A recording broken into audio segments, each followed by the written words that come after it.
Hey hi everyone, welcome back to my YouTube channel.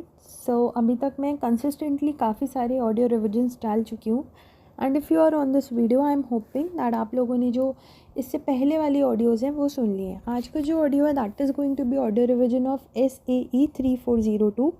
So I request you all that if at all you have not seen the audio or you have not listened the audio of SA402, so first listen that and after that please return to this audio because once you will understand SA402, एक बार जब आप SA402 समझ लोगे ना, so it will be easy for you to grasp the concepts and retain SAE 3402 because more or less the content is similar only. ठीक है ना, connected है दोनों। सो दैट इज़ वाई पहले वो सुन लो, वो समझ लो and after that prepare this SAE।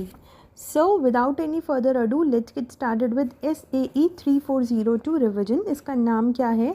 Assurance reports on controls at service organisation. तो लास्ट लेक्चर में हम लोगों ने पूरा डिस्कशन किया था कि सर्विस ऑर्गेनाइजेशन कौन सी थी। तो अब हम लोग ये देख रहे हैं कि एश्योरेंस रिपोर्ट्स जब हम लेंगे सर्विस ऑर्गेनाइजेशन से तो फिर हम लोग किस तरह से क्या प्रोसीजर्स यहाँ लगाएंगे। तो जो सर्विस ऑर्गेनाइजेशन है ना, वो एक सर्विस ऑडिटर को अपॉइंट करती है और वो जो सर्विस ऑडिटर है वो क्या करता है, वो वहाँ पर एक तो ये हो गया कि जो सर्विस ऑर्गेनाइजेशन है वो पूरा ऑडिट करवा रही है। और अगर जो हम लोगों ने उसमें एस्पेक्ट पढ़ा था ना कि कंट्रोल्स के लिए हम उसको कंसीडर करेंगे या कंट्रोल्स के लिए हम किसी को बुला लेंगे, तो वही चीज़ यहाँ पर है कि जो सर्विस ऑर्गेनाइजेशन है उसने सर्विस ऑडिटर को बुलाया है और उसने सर्विस ऑडिटर को बोला है कि तुम हमको कंट्रोल्स के बारे में एक एश्योरेंस रिपोर्ट दे दो। तो जब भी यहाँ पर कंट्रोल्स के बारे में एश्योरेंस रिपोर्ट होगी, यानी कि यहाँ पर हम लोग हिस्टोरिकल फाइनेंशियल स्टेटमेंट्स का एश्योरेंस नहीं ले रहे हैं, यहाँ पर हम लोग क्या कर रहे हैं, यहाँ पर हम लोग कंट्रोल्स का एश्योरेंस रिपोर्ट ले रहे हैं सर्विस ऑर्गेनाइजेशन के ऑडिटर से। इस वजह से यहाँ पर हम SAE लगाएंगे। Now what are the objectives of service auditor. अब हम लोग स्टैंडर्ड के साथ में बिगिन कर रहे हैं। तो जो ऑब्जेक्टिव्स हैं वो क्या हैं? ऑब्जेक्टिव्स है सर्विस ऑडिटर के एज़ पर SAE 3402 कि वो जो है एश्योरेंस रिपोर्ट दे। अब यहाँ पर जो एश्योरेंस रिपोर्ट है वो हम किस किस बारे में लेंगे? यहाँ पर हम एश्योरेंस रिपोर्ट लेंगे सर्विस ऑर्गेनाइजेशन के सिस्टम के बारे में। मतलब हम लोग यहाँ पर सर्विस ऑर्गेनाइजेशन का डिस्क्रिप्शन लेंगे कि यहाँ पर जो भी सिस्टम है वो फेयरली प्रेजेंट कर रहा है। मतलब जो सर्विस ऑर्गेनाइजेशन का सिस्टम का डिस्क्रिप्शन है, क्या वो डिस्क्रिप्शन फेयरली रिप्रेजेंट कर रहा है उस बात को कि किस तरह से ये सिस्टम डिज़ाइन हुआ है।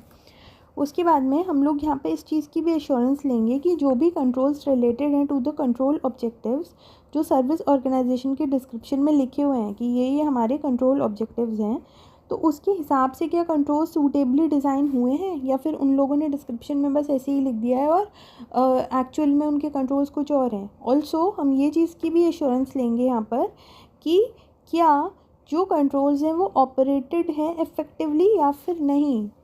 ठीक है, तो ये चीज़ आप कब लोगे? हम लोग इफ़ेक्टिवनेस कब चेक करते हैं कंट्रोल्स की? तो ये SA402 में हम लोगों ने पढ़ा था कि टाइप 2 रिपोर्ट में हम लोग चेक करते हैं कि जो कंट्रोल्स हैं वो ऑपरेट हो रहे हैं इफ़ेक्टिवली या नहीं हो रहे हैं।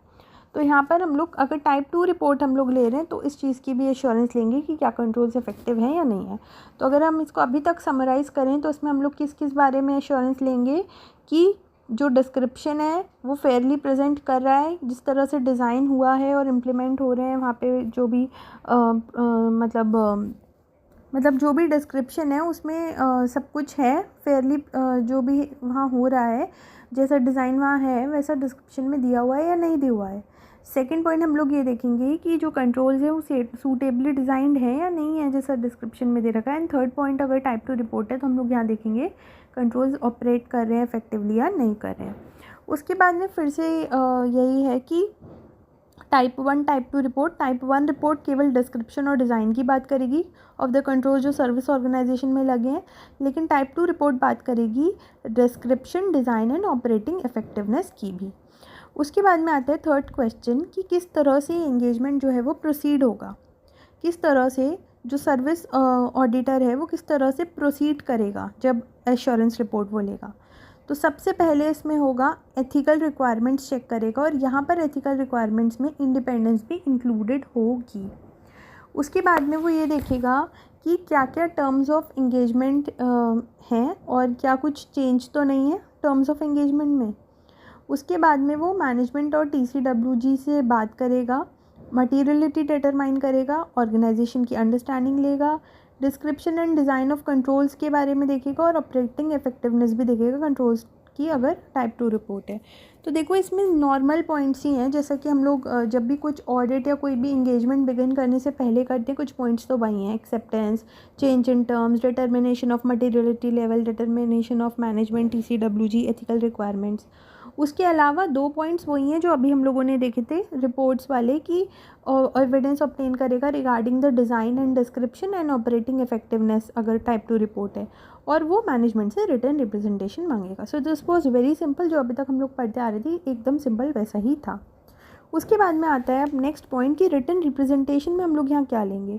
तो सर्विस ऑडिटर जो है वो रिटर्न रिप्रेजेंटेशन में जो मैनेजमेंट है उससे लिखवा करके लेगा कि क्या क्या उन्होंने एजर्शंस लगाई हैं जब उन्होंने सिस्टम को डिज़ाइन किया था, या सिस्टम का उन्होंने डिस्क्रिप्शन लिखा था। ऑल्सो वो एक रिटन रिप्रेजेंटेशन ये लेंगे मैनेजमेंट से कि उन्होंने सर्विस ऑडिटर को सारी की सारी रेलेवेंट इन्फॉर्मेशन बता दी है और उसका एक्सेस भी दे दिया है।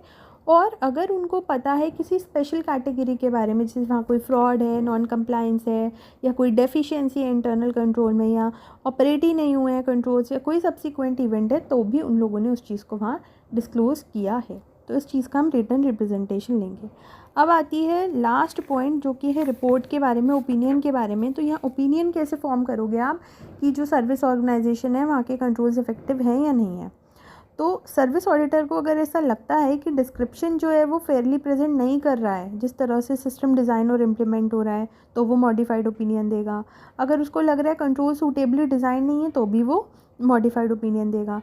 टाइप 2 रिपोर्ट अगर है और उसने देखा कि कंट्रोल्स इफेक्टिव नहीं है, तो वो मॉडिफाइड ओपिनियन देगा, या फिर उसको sufficient and appropriate audit evidence नहीं मिला, तो भी वो मॉडिफाइड ओपिनियन देगा। ठीक है, और अगर सब कुछ सही मिला तो वो नॉर्मल ओपिनियन दे देगा। तो इसमें केवल और केवल एक तरह से 4 क्वेश्चंस थे पूरे के पूरे एसएई में। सबसे पहले तो क्या ऑब्जेक्टिव्स हैं, फिर क्या क्या रिपोर्ट्स हैं, फिर किस तरह से वो प्रोसीड करेगा एंड किस बेसिस पे रिटर्न रिप्रेजेंटेशन मांगेगा, और क्या यहाँ पर ओपिनियंस होंगी। So this was very very simple, लेकिन इसके लिए ज़रूरी है कि आपको पहले SA 402 पता हो। ठीक है, so I am ending this revision and next audio will be about SAE 3420। उसके बाद में आपका ये सारा का सारा कंप्लीट हो जाएगा, रिलेटेड सर्विसेज वाला, रिव्यू वाला, और ये आपका एश्योरेंस वाला भी, और फिर हम लोग स्टैंडर्ड्स पे मूव ऑन करेंगे। ठीक है ना, चलो, all the very best and meet you in the next video. Thank you so much.